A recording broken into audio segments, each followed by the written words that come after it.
Awali ya yote napenda kumshukuru Mwenyezi Mungu, muumba mbingu na nchi, kwa kunipa uhai na afya mpaka muda huu ambapo nazungumza nanyi wa Tanzania wenzangu. Nikiwa na maumivu makubwa sana moyoni juu ya haya yanaendelea katika nchi yetu. Nimejaribu kutafakari sana mpaka muda mwingine kufikia kumshirikisha Mungu kwamba nikiwa naiona hatari kubwa sana ambayo ipo mbele yetu kama taifa.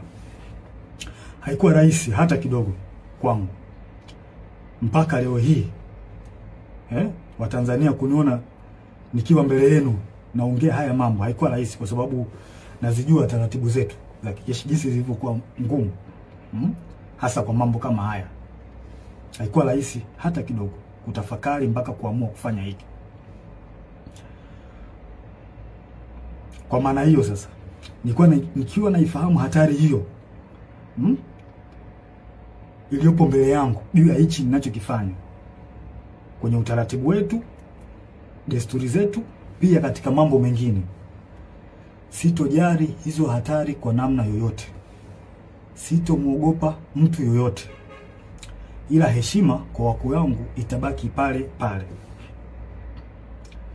Hivyo basi nimeweza kuandika barua kwenda kwa wakuu wangu wa kazi, kwa maana kwamba CDF na wengine, kuwaeleza kwamba siridhishwi kabisa kwa yanayoendelea nchini na naiona hatari kubwa sana katika taifa letu.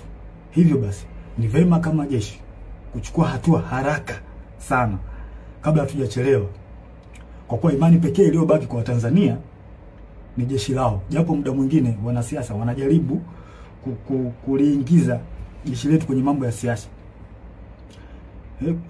kulitumia ili uweze kufanikisha mambo yao, lakini tumebaki kuwa imara na bado tunaendelea kuaminika na Watanzania.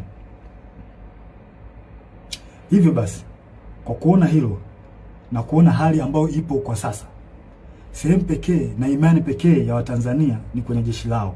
Hivyo na shauri jeshi letu liweze kuchukua nchi haraka sana na kuweza kuweka mambo sawa kuliko kuendelea kulazimisha kwenda mbele, hasa katika hili swala la uchaguzi. Baada ya kufanya hivyo, liweze kuwasikiliza wananchi kwenye taarifa, kwa maana kwamba taarifa mbalimbali kutoka kwa wananchi ziweze kuwasikiliza na maoni yao, wanasiasa